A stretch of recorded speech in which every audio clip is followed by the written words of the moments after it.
Good morning, PlayStation Universe, and welcome to a brand new PlayStation Fix. My name is Will Robinson, and joining me this morning we got Kyle Prawl. Good morning, sir. Good to Good. be here. Mm-hmm. So, as you can tell, we're changing things up a little bit. We decided to go a different route with the podcast, and we're going to do it on weekend mornings for your listening pleasure, and also What just the to, hell is wrong with us? right? So, we're not only changing up the times, we're going to change up how we do the format of the show too. We're going to each week, the people that we get on here, we're going to each pick a few articles from the past week, what we thought was interesting, and we're going to surprise the rest of the group with the articles that we brought, and then we're going to just go back and forth on them and be Yeah, pretty we'll hash it casual. out. Hopefully there'll be some nice surprises in store. Hopefully we can pick each other's brains to kind of get to the bottom of some of these hot issues, these hot takes, if you Mm-hmm. will. That's what it's all about Yep. this morning. Hot coffee and hot takes. Yep. We can get our PlayStation fix early in the morning. Absolutely. Uh, so yeah, we've got the two of us obviously this week, and we each have three articles. And I don't know who wants to start. You want to? I could start serious. Well, it's not really it's not really serious, but it's about as serious as video game journalism gets. Oh, all right. Yeah, go for it. All right, let's talk about Bethesda and game reviews. You know Oh, anything okay. about this, Will? You hear about I this? just saw a headline on it, so please All enlighten right, me. all right. Let me fill you in. So earlier, this would have been October 25th, so over a week ago now. Bethesda, or rather Bethesda Global Content Lead Gary Steinman, came out to just sort of illustrate a change in Bethesda's review policy. Hmm. That change is as follows: no media, no press, no streamers, no anybody will be getting advanced copies of Bethesda games for review more than one day before release. Uh, in in his post on the official Bethesda website, Gary says, yeah, we value media reviews. We read them, we watch them, we learn from them, and we understand their value to players. But with the upcoming launches of Skyrim Special Edition and Dishonored 2, we will continue our policy of sending media review copies one day before release. While we will continue to work with media streamers and YouTubers to support their coverage, both before and after release, we want everyone, including those in the media, to experience our games at the same time. He goes on to say that we understand some of you want to read reviews before you make your decision, and if that's the case, we encourage you to wait for your favorite reviewers to share their thoughts. My question is, does this benefit anybody except Bethesda? Nope, not at all. Yeah, that's they respect. What did they say? They appreciate. What was the We've thing? We he says value. at Bethesda we value media No, reviews. you don't. Hmm. This Their games are intentionally designed to be playable for like minimum of 60 hours. Yes. There's no possible way that you can get an opinion out within a day. A real credible opinion out within a day before somebody can make that decides to make that purchase or try to And I beat the think rush, especially for holiday seasons for when things come out. no question, and I think that's exactly their aim. They Yeah. don't want a proliferation of detailed, credible opinions to be available before release because, here's where it is from the company's perspective. One thing I've noticed about virtually every Bethesda game release, particularly Skyrim and Fallout 4, is that for about a week when they first come out, it's like the only thing in pop culture worth Hmm. caring about, right? Yeah. Like the memes, the YouTube videos, it's just completely off the chain, and there's this energy to being like among the first wave of gamers to experience. I think they want to like disguise this move as trying to capture that lightning in a bottle and say we love that, we want to foster that, we want everybody to play at the same time and discover it. Hmm. When in reality, here's what it means. It means that people who had pre-ordered the game a month ahead of time, 2 months, 3 months ahead of time, now there's no opinion there where they could possibly change their mind. Hmm. They might not. That's the thing, though. Like somebody might pre-order Skyrim 3 months ago, Hmm. and be super hyped for it, be super stoked for it. But in Bethesda's mind, any opinion on the internet, even if there's just a single negative in this glowing 10-page review of just unadulterated praise, any little negative note there has a net chance, however unlikely, to catch that person's eye and make them cancel their pre-order. And we're not talking about like entire waves of gamers backing out of buying the game, but any thought out there before release day has the slight chance to do that with like a couple people or 10 people. Mm-hmm. They might notice something that they in particular don't like, oh, looks like that village building, that settlement system I was excited about isn't very robust, or looks like, oh Jesus, they still have the same glitches that they always have. I was hoping they'd fix that. Yeah. So they want you to be zeroed in on the streamers, the YouTubers, the day one just hype coverage, the let's plays, the everyone's goofing off, laughing, singing the game's praises in the first couple days. They want you to get caught up in that hype, caught up in that energy, without a critical opinion to be in that conversation, so that you'll buy it within the first couple days, or I that find you'll keep it your pre-order. most surprising that they removed YouTubers and streamers from getting early, either just like early playing events, because I know that's popular with a lot of companies now, where they're basically excluding press Hmm. more or less now. They're not excluding, but they're not the focus anymore. It's going to the YouTube crowd or the Yeah, it's streamers, shifting and they're for sure. having events dedicated just for those people to just goof off as they normally would playing games, Hmm. and then give a quick impression, usually no greater than, yeah, it was fun type of thing, or I really liked the game. There's no depth beyond that usually from what I've heard in a lot of the stuff, which is not to say that they aren't giving you a valid opinion, but it doesn't get into the it's not that's not an instance designed to get into the meat of the structure of the game, what could be improved upon, things that were executed really well from a more practiced person at giving their opinion on a game, basically. Yeah, it's So entirely service level. It's completely service level. It's yeah, like if you were gonna if this book you were really excited for came out and you asked somebody you trust who got it the day before, oh, what'd you think of it? Oh, it was crazy awesome. Bam, bam, bam, bam, bam. hmm And that's basically the level of critique or level of analysis you're getting. yeah, So you've got no other. The conversation isn't any deeper than that.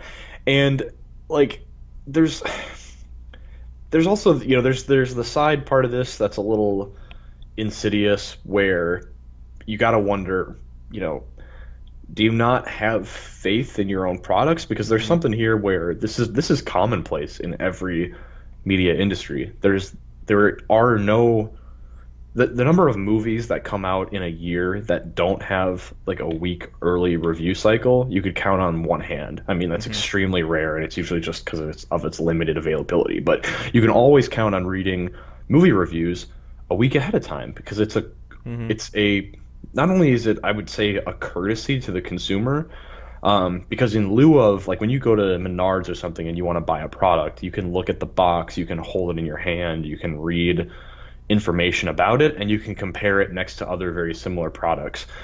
There doesn't really exist something quite like that when you talk about an art form hmm or a artistic product, something that's subjective. yeah, So in my mind, reviews, and especially early reviews, almost take the place of that. It's like, yeah, there's no governing body, there's no FDA for the game industry.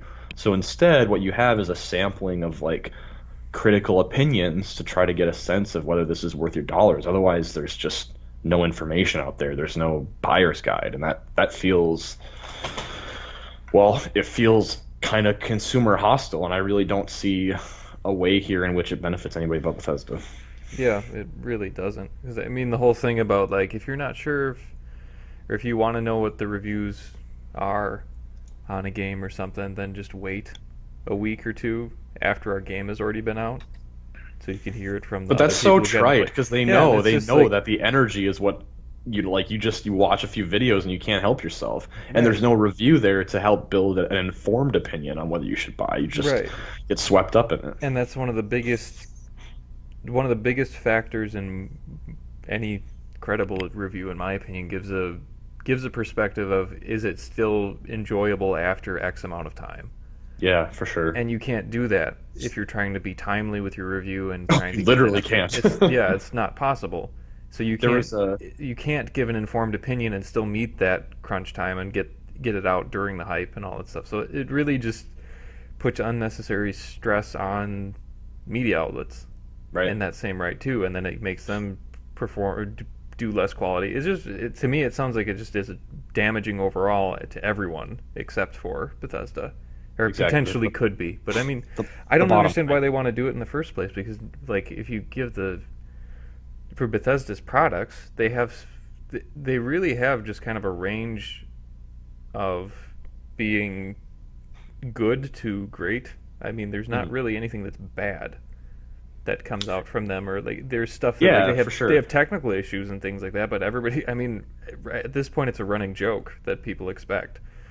So it's like if they're worried about that, why it doesn't make any sense. Like nobody's going to care. Skyrim's going to come out in a new form. People are going to I buy it. Yeah, absolutely. I think the only way, and that's the thing too. Their games are quality. If this was an Ubisoft making the same move, I would say, oh boy, get ready for even more of a day one patch shit Mhm. show than you've gotten in past years with Yeah. Assassin's Creed and stuff. But by and large, their games are well liked. I just think that when they look at like a Skyrim or a Fallout or an Elder Scrolls 6, they think we know because of the history of these series and because of who we are, this game is going to sell 11 million copies. Mhm. Let's make sure that it sells 11 million and not 10,500,000 because of anybody, like even just a small Mhm. portion of people who got swayed because of a negative review. They just don't want to run the risk, and they figure, you know what, the average gamer doesn't really give a shit about like this realm of reviews and game journalism. Like that's a world they don't particularly care about. So they're gonna look for reviews. They're gonna wonder why they don't see any Mhm. briefly, but Yep. then they're gonna watch some videos and think, what the hell, I'll buy it. So Mhm. it benefits the bottom line. This is totally from our side of the fence too. Writing about games and stuff. It's that the interest in a game and the potential. So like obviously PSU operates on ad revenue like many other game sites, and so there's an incentive to talk about things timely, like have a review up. And that's what's so great Yep. about embargoes pre-release is that it's like a ceasefire until that moment that gives everybody time to play the game, release their content at the same time, and it levels the playing field. Mhm. It ensures the quality of the review is kept at a high level because you're not trying to write a 300 word paragraph and shit it out there for hits. You have time to make Yeah. something valuable. This is the exact opposite of that. Now these games are going to come out, or rather be put into press hands a day before release, and I have no doubt in my mind that there will be Sky or Elder Scrolls 6, Fallout 5 reviews up 18 hours after Mhm. Bethesda's put that copy out there. You know what I mean? Yep. Because some, because some media member is going to just binge it for 24 hours. They're going to stay up all night and just say like whatever I see after 24 hours, that's my review. Yeah. Because Or I this need to be first. I those need to work beat in everything progress else. reviews are just going to run rampant, which Yes, I for sure. hate those with a passion. They're such bull. But yeah, that's what's going to happen is basically somebody's going to have it for 5 hours. They're So going to not get only it day yeah, one at 5 hours of playing time, and then they're going to put up a work in progress review. Or as soon as the game launches, they'll have a work in progress review up, so even if people you go even run if to you it. take a week to do it, it's like you could have a review like with Skyrim that you may have spent 3 nice solid weeks playing and critiquing it. Even if you take a week to do it, you might just say, you know what, screw it, I'm going to put it live because we can see from Google Trends that readers are already not reading Skyrim stuff anymore. Like, Yeah, and so that's a, I better just put this out there. So even like across the board, review quality is going to go down, I right, think. and it just really positions it more towards the visual media angle, not For for sure. sites. It's like for actual reviews, it's going to be transitioned to going to people who are streaming it as soon as they get it and making videos and putting those up, and they're not going to have, for the most part, they don't have well informed discussion or opinion on what they're doing. Which I mean can be fine. Games should be able to speak for themselves. So if you're watching somebody play it, but you don't know how it plays. That's the other thing. Unless the streamer or whoever it is constantly to giving you the feedback of the controller sensitivity, the settings, the interactions, the physics of the Right. game. Like that's stuff that's not typically talked about when you're playing a No, for game. sure. For sure. So I feel like this might bite them in the butt with Dishonor too, because that's yeah, not a Skyrim or Fallout no, situation. that's Like you what could I'm actually wondering. stand to benefit from positive pre-release hype. 'Cause I don't see like millions of people waiting in the wings mouths watering for Dishonored 2. No, Like, yeah. Well, that's what it's so strange is that that's where I'm kind of hung up on this a little bit is that it's strange that they're doing this before. Was it's Skyrim and Bethesda or not? But Skyrim and Skyrim, Dishonored are yeah, the two that are coming out next from them. yeah, yeah. Special edition of Skyrim is out already, and Dishonored is next week, Oh, okay. Next Friday. Ah, so yeah. So I haven't seen anything on the Skyrim port, but Well, I mean, maybe that's. to me I it feel makes like me. that's part of it. I Like, know that's I what, to probably me would it have read. makes me I probably would have read some reviews already if there were many. right, and that's to me gives me a sign. It was just the history of that game having riddled with issues, but people still loving it regardless. Hmm. It makes me wonder that if they're still having issues and they just don't want to highlight that fact and just run Sure. on the name that it's Skyrim, but you can play it here now. But oh wait, there's a 15 gig patch day one, and we're planning on a 30 gig one later. So like really stupid things to fix all the Yeah, for problems sure, with it. for But sure. like I that's all hypothetical, obviously, because I haven't read anything about it yet or seen anything about it. But that's to me is like how many times can they recreate the same game and still get the attention they want from it? And same with the Dishonored. There was this review community was split somewhat evenly on Dishonored when it first came out, with positives and negatives. So, are they just not confident in Dishonored 2? Yeah, Being it raises received those how they questions. want it? So, Absolutely.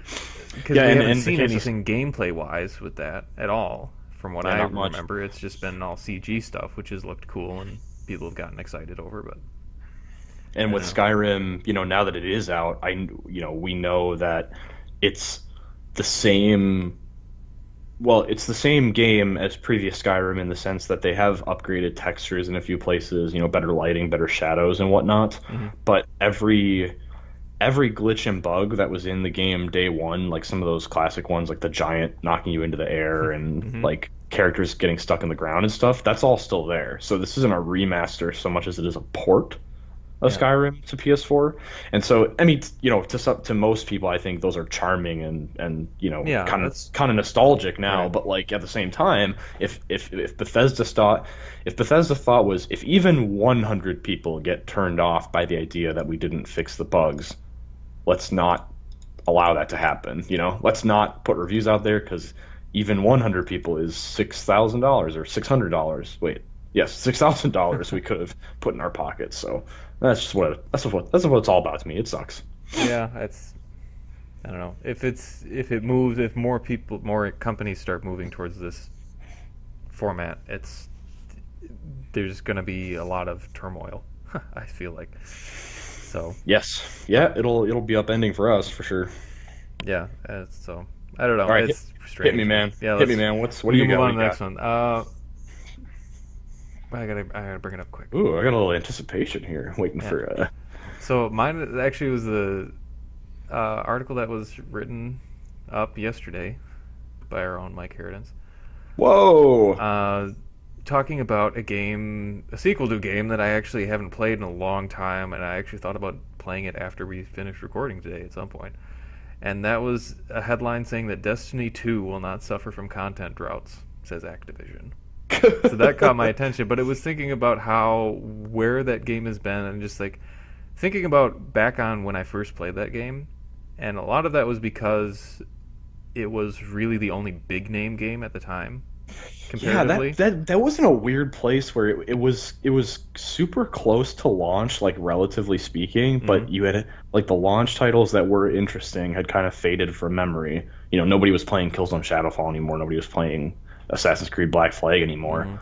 But yeah, I think like that man though, that game still has a ton of people playing it. Yeah, they've got a lot of people. I was trying to find actual numbers on it, and I can't find anything that's reliable from quick searches on the community that's existing right now. They Real quick, had that's such a bullshit quote on right. Activision's I know. part. It won't have content drops. Yes, it will. Any period of like 2 or 3 months between major content updates is a content drought. Like they just Mm, exist for any MMO. Like you can't. yeah. It's just fucking marketing speak. Yeah, their main thing right now is, well, what they're saying is that the next game is planned for next year at some point. Okay. They haven't given an actual date. I think it was Q1 is when they're expecting. But they're Wow, that would be crazy. yeah, something I think that's what it said. I have to look through this again.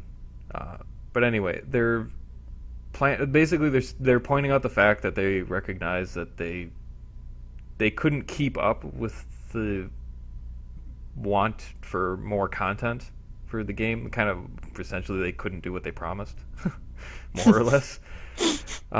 So that's what their plan is, just fixing that position for them and just having it be where they have a better approach to give a steady stream of content for the players and to keep engaged new and existing hardcore players.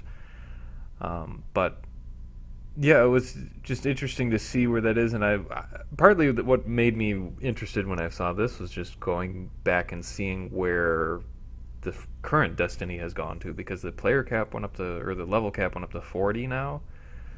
It was what, 30 before? It was 30 when it was like, yeah, it was 30 when we were playing it, and then you had the light armor. Was it 20 at the very beginning though? Yeah, it was 20 at the beginning. Okay, so then it's gone 30, 40. Then they upped it a little bit, and then there was like the light that you could get or something like that. So for whatever your armor had special things that could bump it up past the static level cap. Somebody listening is a massive Destiny fan, and they're just like looking at our surface level analysis. Pretty much, yeah. You know nothing of where we've come. I know, right? So, but that's partly why I actually want to go back and see where it's at, and if I have a reason to be excited for the sequel at this point, or if it would make me interested, because I have not played a game since then that was a shooter that has beaten its controls, or beaten the feel of how it plays. Like, yeah, it's still hands down to me is the best shooter that's been made mechanically. I mean, you can argue for different kinds or whatever for like the Call of Duties and things that are out there. And mouse and keyboard, says the Half-Life 2 fan, beating you over the head. Right. Yeah, but in terms of for a game, for a console game that I've played that I liked, it was like it was the perfect balance of weightiness and fluidity that you're running through and just moving around and being able to feel like the gun play was just so well executed there, where you feel like a badass, especially with the revolvers and stuff. Yeah, I think it was floaty where it needed to be, like floaty in ways that made you feel kind of powerful, the way you could leap around the battlefield and stuff. Yeah, which kind of, I mean, that's like the Bungie legacy, man. The Halo games always had that really satisfying feel as well. Yeah, and one of the main things for me why I wanted to go back and play is just to see how they adjusted the story. I remember all the news articles and stuff that came out years ago about how they were revamping a lot of that stuff and going through it, but in terms of making it the crossbreed of shooter MMO that they were initially shooting for, and to see where if they're on their way with some of the updates that they've made with the current Destiny that's out there, and where they plan to go in the second one. If it's going to be a more immersive experience story-wise and have more content there that's more independent, or just like side missions and stuff that are relevant and not just grindy and have interesting story on their own and all that stuff. Yeah, for sure. I mean, I feel like anytime we talk about a multiplayer MMO style game, anytime you and I are on a podcast together and nobody else is, yep, Final Fantasy is going to get brought up. I know. I was trying not to bring that up, but it kept thinking about it every sentence. I could feel you dancing around it. It was subtle. It was stylish. Yeah. You got moves. No, what got me thinking about that was how one of the things, like, if Destiny had a shit story, in fact a non-existent story from the get-go, and that made absolutely no sense. No, yeah, no question. That certainly was one factor that pushed me away, but the other, maybe slightly less so, was that even as a multiplayer-centric game, I could have gotten into that PvE scene, but I felt like there wasn't, at least at the get-go, there wasn't enough diversity in paths that you could take to get to that end game. Like, one thing Final Fantasy XIV does really well is that there's an extremely casual path to, like, end game relevance. Like, you could play for 15 minutes a night once you unlock everything. You play for 15 minutes a night, and you can more or less keep yourself geared up to do any new content as it's released. And I didn't feel that way with Destiny. I felt like you had to grind just a small handful of the same missions for to raise your light level for the Hmm. purpose of getting into the raid, and then that was it. Yeah, And you that just was had to the do it a raid was my lot to. issues. I think that's really what turned me off to that content was the raids at the end where it's you have to have an established party and a dedicated party going into those things. Mhm. And it's just like I tried joining some random groups that were just like waiting at the main player area, just trying to like sign people up so they could get into stuff. And I, one of the ones I joined in, all of them only spoke Spanish, so I was like, "What the hell is this?" But it was just like it totally just threw me off. It's like this is not how I want to play this game. Like I don't.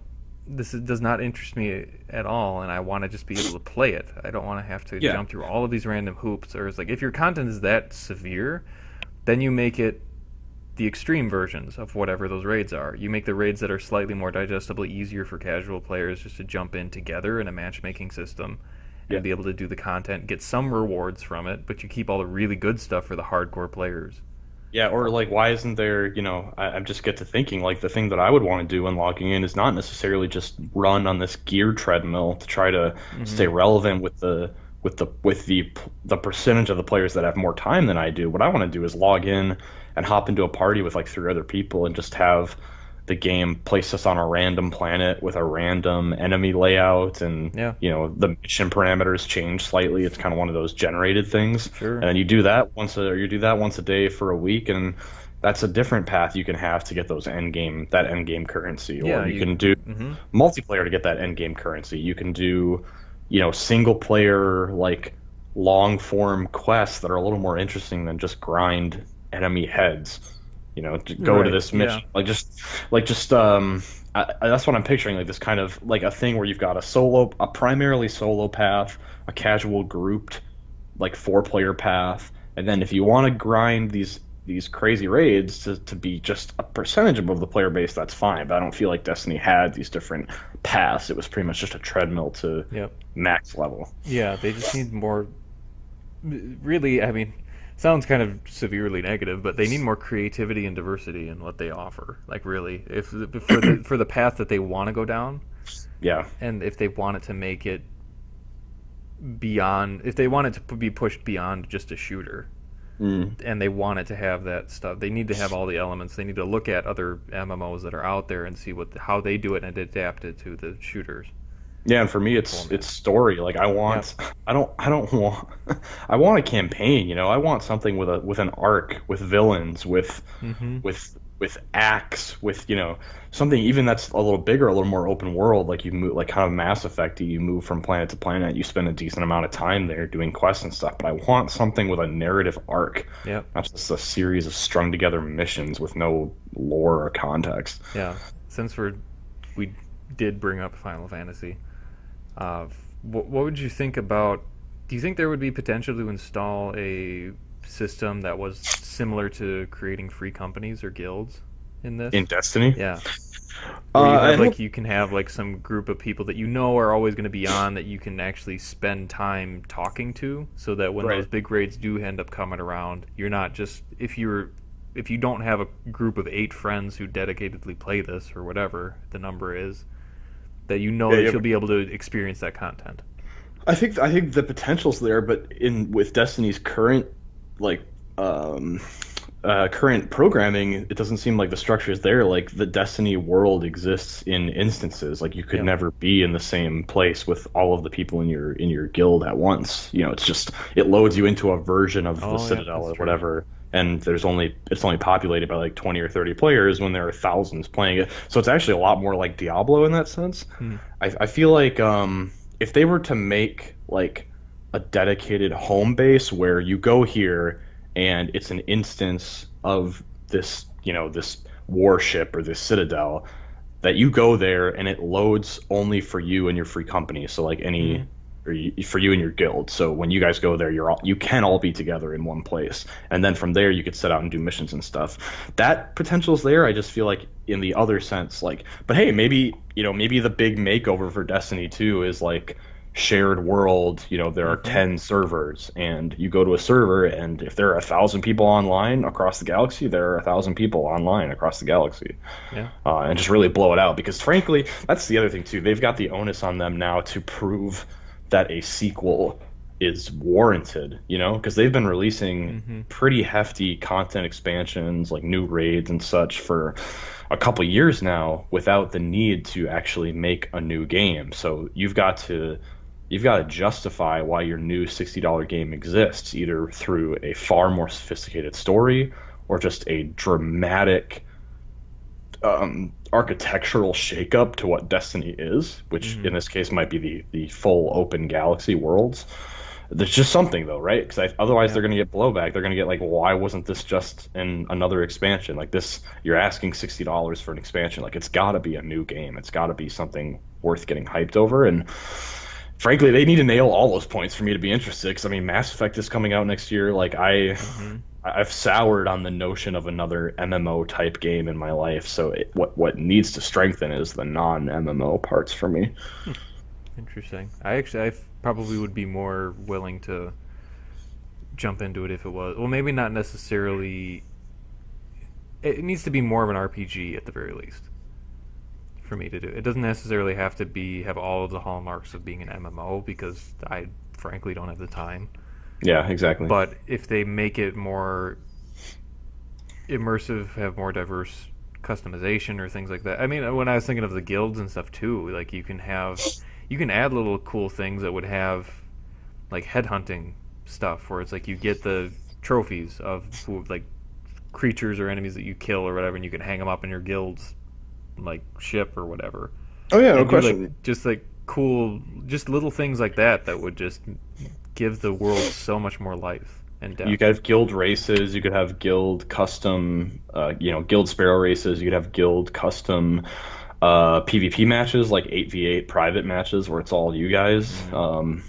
God, You could tournament have like systems would be insane. That'd be Yeah, you could have a awesome. yeah, you could have a Guild Wars tournament system. I literally just said Guild Wars, unironically. Yeah. Um, no, yeah, where you can register a team of players from your guild. It's seeded, it's ranked. There's this massive like 100 team tournament bracket.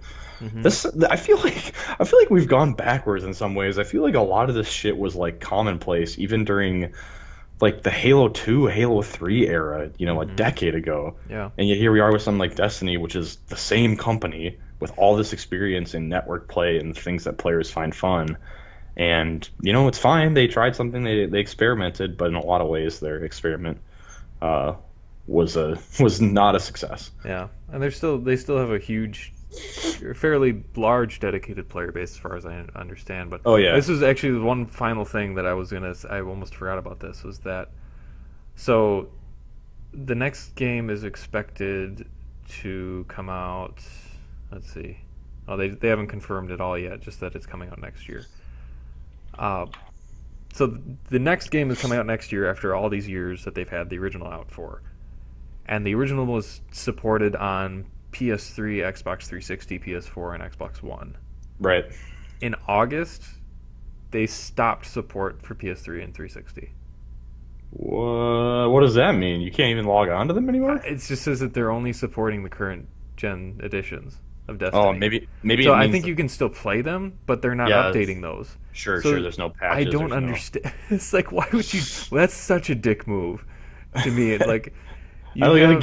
the game's only been out for what, 2 years? It's not like it's been a It was a little longer like than that, I thought. you talk about the But yeah. MMO life cycle, like that's nothing. Yeah, it came Oh, out that's 2 years. Yeah, September 2014. 2014. Yeah. Man, that's So crazy. 2 years, and they stopped supporting two of the systems that they have it on. It's like I get that you have other things that you want to work on and allocate your resources, but that's not how you make your player base feel good. You don't. Isn't it a little absurd that this never came out for PC, by the way? Like what the like this Yeah, seems like I don't know. such a logical PC game. You're right. Like, I don't yeah, know. the controls are very console friendly. I mean, it's got that weight, like you said, but there have been so many examples of shooters that have successfully gone cross-platform, and I feel like there is a PC audience just ready to just eat this kind of game up. You know what I mean? Like Yeah, I think a lot of Diablo it with probably has to guns do and with Bungie. Sony. Like, it could be, I yeah. feel like because they were the big uh, supporter or the one that was showing off the game initially on all Yeah, their stages and stuff. So I'm guessing there's some kind of, I feel or like they maybe will be. Bungie just wanted to focus on console. Who knows? Yeah, yeah, I suppose. But Could yeah, I be. was just like really like a few months away from the next year when your game is supposed to come out, and you stop supporting two of the systems. I was just like, Strange. that's just really weird to me. Like, It why? hasn't been the biggest success in terms of like consumer goodwill. I know they had a lot of Oh God, problems no. early on when people were like, "Hey," like on Reddit especially, like, "Hey, what happened to all of these characters in these cutscenes leading up to the game?" You know, like certainly Hmm. not like No Man's Sky levels of misrepresentation, but there was a lot of stuff that changed shortly before the game came out. Yeah, all of the what was it, the lore cards and all those things, or it Yeah, the was like, lore cards and like there was that purple skin dude that was supposed to be a major character and just didn't end up that didn't end up happening. yeah. And then Peter Uh, Dinklage get redone that's right. and all That's that stuff, and it's just like, jeez.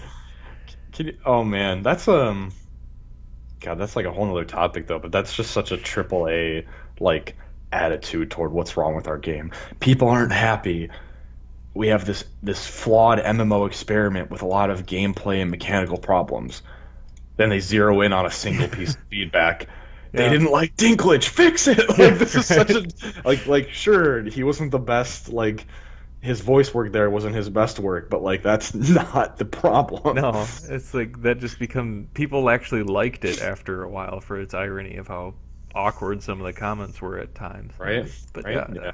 strange. Anyway, we can move on. Well, actually, before we move on, I saw these were some gun stats for number of kills currently in the universe of Destiny. What gun do you think has been used the most?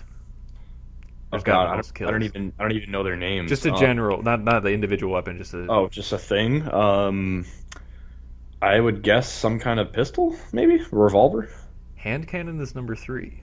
Oh, okay. Actually, they have super as the thing. The super kills are the second, but shotgun is the most with 4,078,782. Oh no, is it?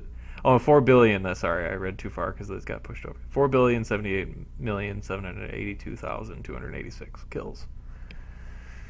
Are those live stats? Are those just constantly This is. I'm updating? pretty sure this is up to date. I mean, this is on the Destiny tracker that's on there, so it's God they've got dang. all the. It's actually pretty interesting. They got a bunch of different pie charts and things of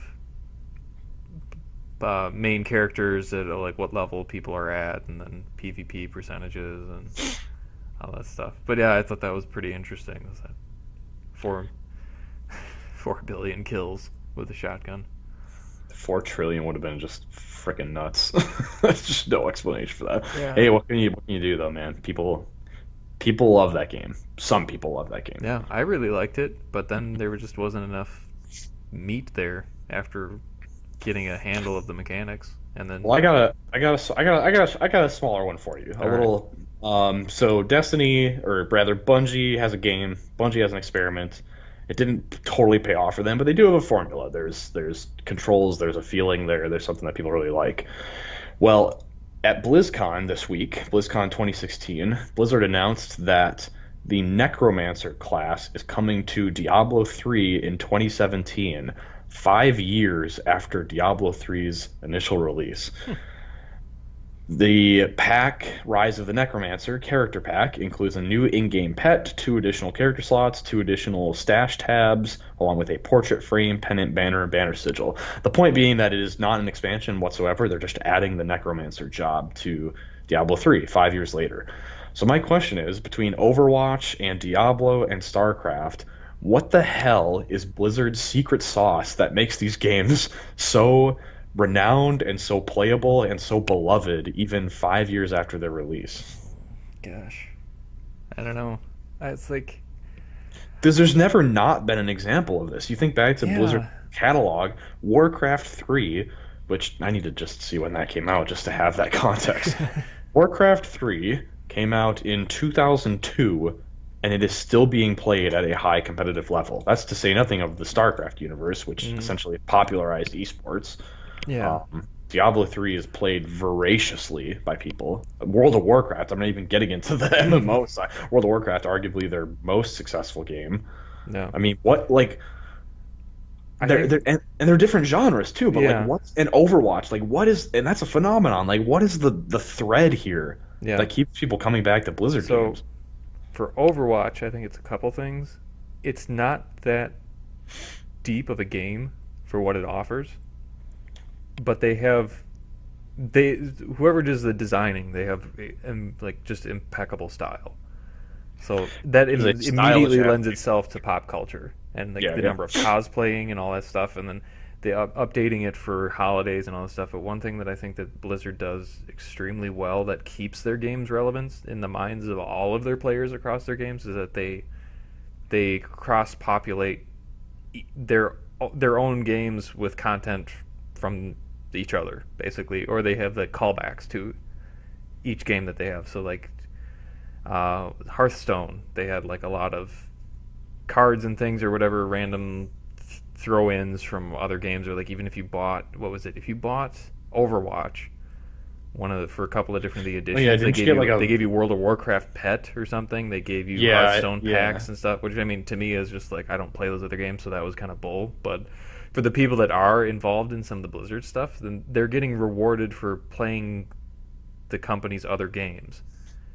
That's true. So they kind of build up an ecosystem around themselves, Yeah, like the Blizzard world, the yeah. Blizzard And they do a good, landscape. they do honestly they do a good job of listening. That's probably the biggest thing. They listen to their player base and they actually deliver on concerns or wants Sure. that are out there that not a Yeah. lot of other companies take the time to do. No, yeah, I feel like that's definitely part of it. They have strong communication. You know, their forums are always bustling. I think they're one of these legacy companies that has really been at this level of success for decades and decades. Like you go back to Diablo 1, which even as small of a release as it was, there is a generation of people in 1996 who played and became obsessed with Diablo 1 because it was like the first certainly not the first like top-down isometric RPG. There are other like Dungeons and Dragons clones that had that style, but like I don't know that anybody had played a game so tightly designed and so like compulsive and so like as simple as that game is, the fact that you're just auto clicking on mobs and popping potions when you need to, that game's networking and its style and maybe the simplicity of play, but how just compulsively the graphics and gameplay come together. I feel like that kicked off their legacy, and even though they haven't really changed some of their core principles in the year since, they started building that audience super early. And so it didn't take long for there to just be the Blizzard faithful. Like they have a Mm-hmm. legion of players that are going to buy anything Blizzard makes. You know, World of Warcraft certainly took that to the next level by Yeah. bringing other people into the family. Because like when I think of, you know, I did play World of Warcraft for a couple of years, but I'm not like I'm not super into Overwatch. I'm not like I'm not really the kind of player who would get into Diablo 3. But even those games, what little I've played of them for an hour or two, I could be like, yeah, okay, I can see how this is compulsive. Like there's just Yeah. they play so smoothly, they ooze style, and somehow, despite being in completely different worlds, like the sci-fi esport of Overwatch to the high fantasy orcs and humans of Warcraft, there's Mm-hmm. like a feeling there. Even if you didn't know Mm-hmm. Blizzard was the company behind both games. The It's like a Pixar movie. I mean, right, it's the same type of thing that they have that consistent quality. Like with Overwatch, they didn't deliver a lot. If I'm being totally honest, I was not impressed with the amount of content of that game, mhm. but what they delivered was done as probably as good as it possibly could have been. So there wasn't anything to nitpick apart from just that. Yeah, it was There wasn't more there, but everything else that was there were no technical issues as far as I know. There were, I mean, I complained that it felt slow, but that's based off of spending time with other shooters that are just designed to be more arcadey and this wanted to do its own thing. So you can't really fault it for that. right. It had its own little thing, and it was polished to just a laser sheen, like Hmm. just a pure. Yeah, that's maybe the thing about them is that they're very pure. They're not they're not always mechanically complex, and they're not always like these games that have a crap load of features that are super difficult to understand, but they pick a select few design elements. Like with Diablo, it's 5 classes, 4 levels, an auction house, and clicking on enemies. Like, and it but then it dresses that up in style and in smoothness and in Hmm. just a visual treat. And I'm sure it gets down to like super minutia. Like there's probably papers out there written about the Pavlov effect of like what it feels like when gold pops out of a Diablo enemy, or what the World of Warcraft like swirl when you level up, like what that triggers inside you. I mean, it really does probably get down to that psychological reward, that feedback loop. Hmm. But even if it's as base as that, man, they just nail it. And I just couldn't believe it. I was like, what in the world? They're adding a new class to Diablo. I can't believe anybody's still playing that. But you know what? They announced it at a Blizzard convention. Maybe that says everything. Yeah, I don't know. They're one of the few developers that seems like they are untouchable, really, in terms of the stuff that they make. Not that there aren't people that dislike their games or whatever, or that we can't criticize or find a way to. Everybody can find a way to complain about anything that's out there, but they don't have any real scandals that I'm aware of, or anything that caused distrust among their player base, and that's something that's just overwhelmingly impressive. Yeah, I mean, I can't. Yeah, I mean, like, the individual. Yeah, there's certainly nothing that's like an industry story. I mean, Hmm. individual players, might be upset. They're like, "Oh, you nerfed my hunter," Yeah, like got I locked out of my account, and then it exactly, got yeah. deleted or something like that. But Or yeah, you just what the hell, Blizzard? My warrior sucks in PvP now, kind of things. hmm. But no, nothing industry wide. I just they bottle down and they make a game that has elements that will make it replayable for years and years and years, because they need that time and they take that time to build their next one. Hmm. They're on like this 5 year plan with their games, that's probably one of the biggest differences between the other industry. Like there are other developers that know how to make a pure game, but Blizzard is making games that aren't necessarily MMOs and making them last like 6, 7 years and be part of the conversation that entire time. Hmm. Well, speaking of So games, kudos. speaking That of taking time to make your games, Final Fantasy 15. Oh my god, that game is out in like 3 weeks. No, it was announced over 10 years ago at E3 2006, and it was a PS3 exclusive, Final Fantasy Versus 13. Well, I That's got what it two facts was. for you. I got two facts for you. Hmm. Final Fantasy 15 and The Last Guardian, at long last, are releasing within 1 week of each other. Hmm. I have another fact for you. Hmm. The Last Guardian and Final Fantasy 15 are releasing after the Cubs won a World Series. that's, The that's Cubs true. World Series win came first. Wow, that's crazy. All right, continue. Um, but yeah, they had well, this is over a week now, a little longer. October 27th was when this story came out about. But just for I was gonna just if you had thoughts and stuff too about just the general state Yeah, of Final no, Fantasy 15. But one of the things that caught my attention, or there are a couple of things that came out somewhat recently for news. One of them is that there's a multiplayer DLC that's going to be coming for yeah, the yeah, game, yeah, which yeah. that's I was trying to figure out what that meant. Sure. It's just Yeah, like I read they, up a little on that like a week or two ago. I'm yeah. sure you did as well, but yeah, that was a very yeah, so like many other times in this game's life cycle, my feelings about just everything here are very, very torn. Hmm.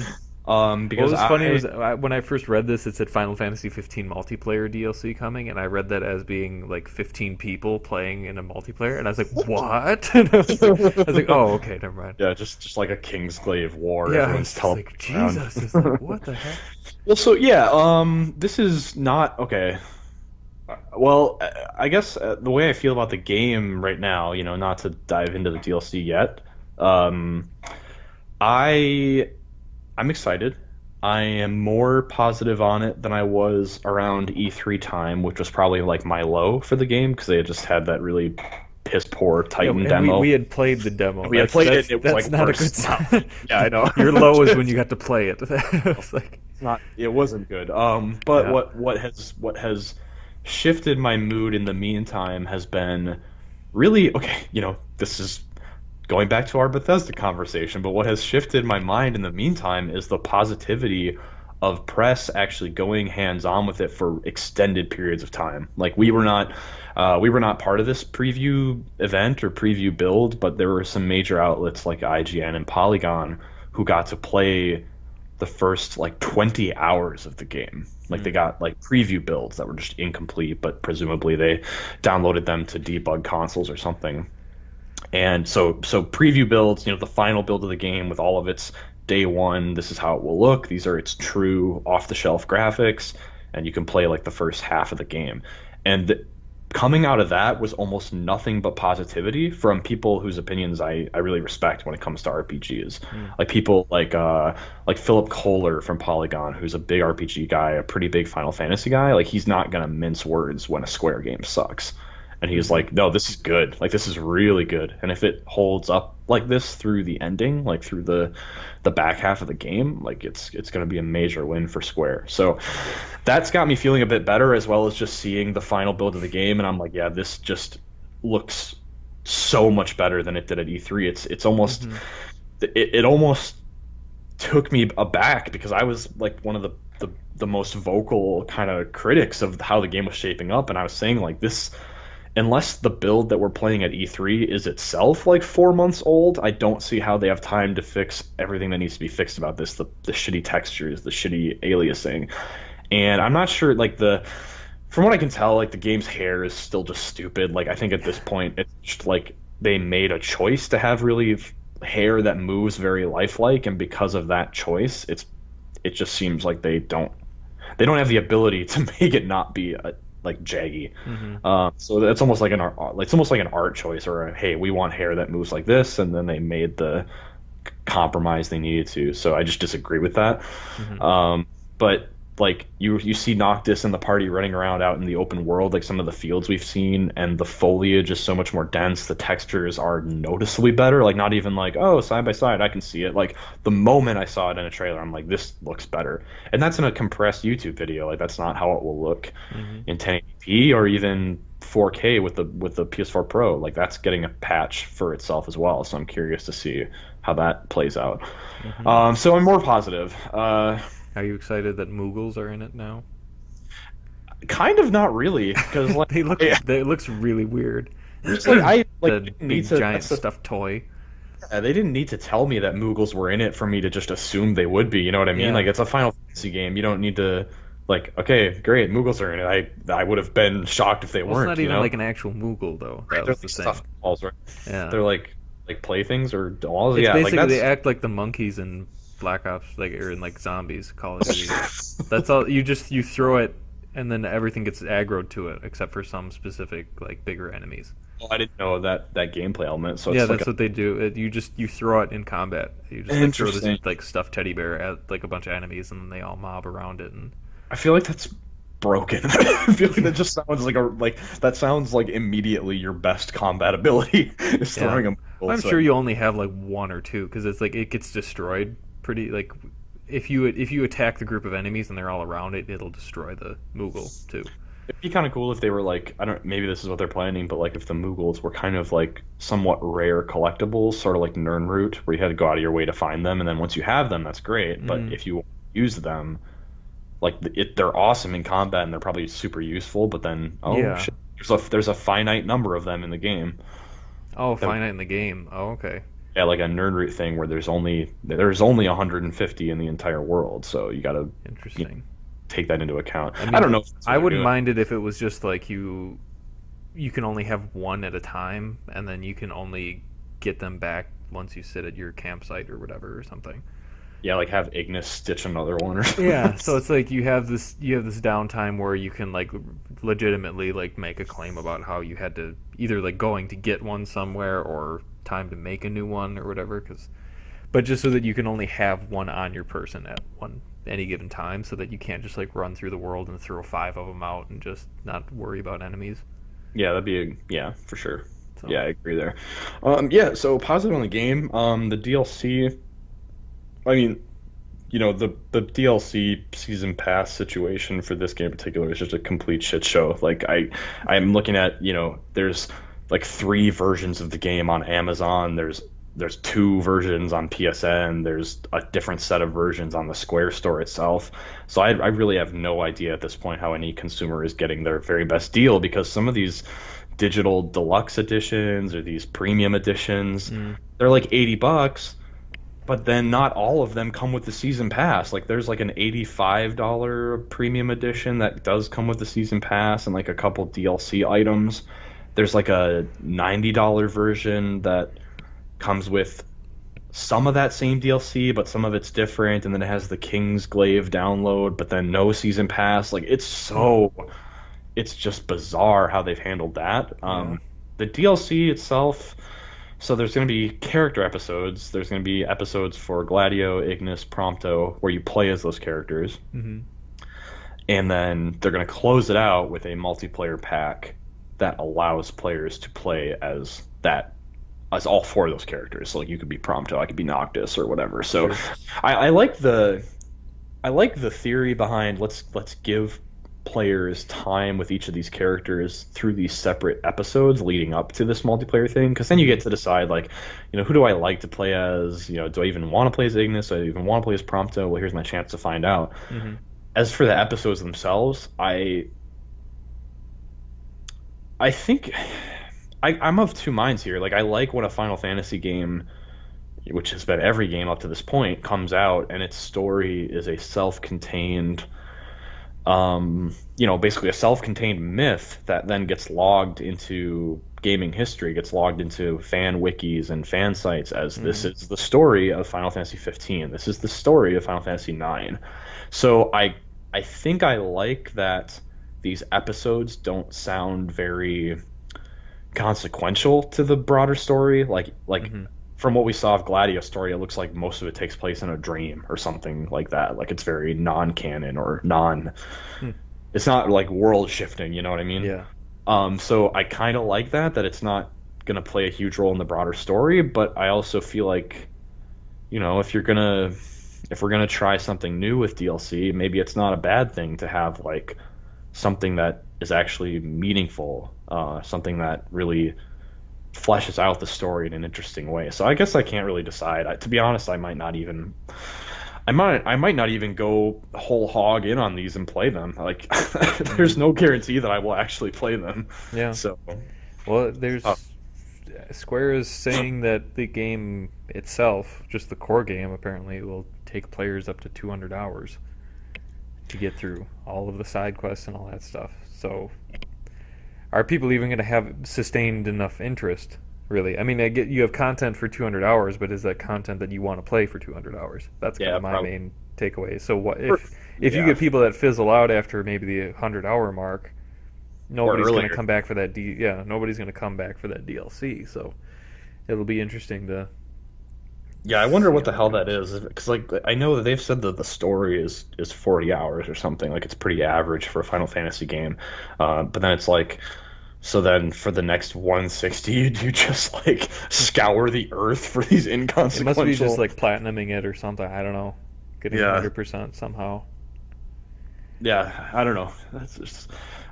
man, I'm like slightly worried that this has always been my worry though, and I'll probably be proven wrong, but because this game has been in such like development hell and has gone through so many phase changes, it makes me worry that the game isn't going to be as robust or as complete as other Final Fantasy games. And then they keep saying stuff like this to prove me wrong, which is great. But like, you ever get that feeling where it's like, if a game, like if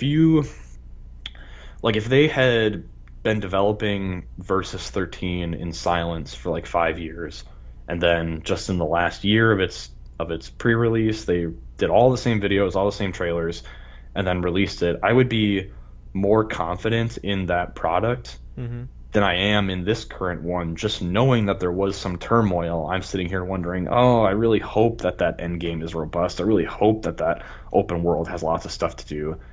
And just because it's like it's a little bit of development paranoia, but I just like Hmm. worry that things in the background have maybe kept it from being the legend that FF10 is or the legend that FF7 is. Yeah,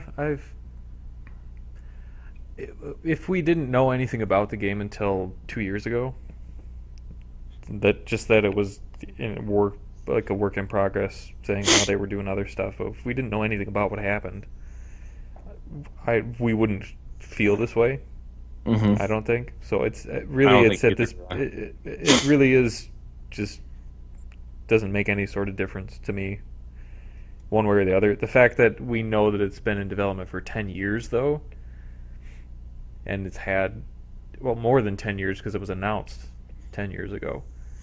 That's the concerning part to me, for like what you're saying, where it's the changing of hands and the all the stuff that's been going on with that. So, but if it had just been in development, it'd be different if it was a game that was in development for 5 years and then we didn't hear about it for 3 years and then it came out. But this has been in development for probably maybe 11 or 12 years, and we knew about it pretty shortly after they were first working on it, because they clearly seemed confident in what they were doing, and then Hmm.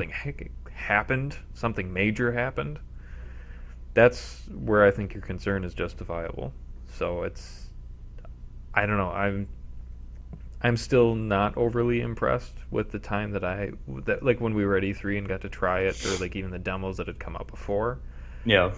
But like you're saying, the extended playthrough of the 20 hours that a lot other outlets have been able to get through is, I think that's more telling to me that they are that confident in their game to get it out there early and get it out there get a large amount of it out there for people to see and to try it and then give their feedback. So, Yeah, I agree with that. It does speak to some confidence. I just there's always this concern in my mind where something that takes that long is bound to have some hmm elements, however small, that are just relics from the past version of it, that maybe, you get these elements, they start building up and they tie it together and they relate to each other in interesting ways to make an interesting game, but then suddenly you have major shifts and a lot of elements get changed or removed. But then are there things left in there that are just ideas from the past that you didn't know whether to keep them or not, or you weren't sure what to do with, but they just kind of stayed there? So that cohesion is another one of my concerns. hmm Will it be apparent, even in subtle ways, that it was a game developed in two different eras? You know what I mean? Like just kind of a, right, yeah. oh, why the heck is that feature there? That kind of thing. hmm Yeah, I don't know. Yeah, There's a that's lot to for find me. out. I just know that I'm not confident enough to pre-order it. Nor should you. Yeah, Wait for reviews. right. It's So, not from Bethesda. well, we've come to the 1 hour mark. So, We have come to the 1 hour mark. I think that's going to be our goal that we're shooting for podcast length here on out. We only got through two of our articles each, That's all right, man. It's a which I think learning, is it's a fine. learning Yeah. process. Yeah, Yeah, yeah. I Good think, well, conversation. I yeah, can I only mean, stand to talk to you for 1 hour anyway, so yeah, that's it's just. mutual. Um, but yeah, I mean, I like this. I 15 guess minutes too. on a piece, going back and forth. Maybe we'll just focus on two each every week, but we'll see. Or we can just pick a handful and then we can cherry pick which ones we think are relevant to our transitions. The news of the week. That's what it's all about, man. PlayStation Yeah. Fix. Catching So, people up. hmm so thanks for listening to us on this beautiful weekend morning, or if you're listening later, thanks for listening to us. Just whenever you listen to us. Um, you can follow PlayStation Universe obviously on our main website, psu.com. Get all your extra news there and find the articles that we talked about on there, for more complete tech stories and other related issues that are out there.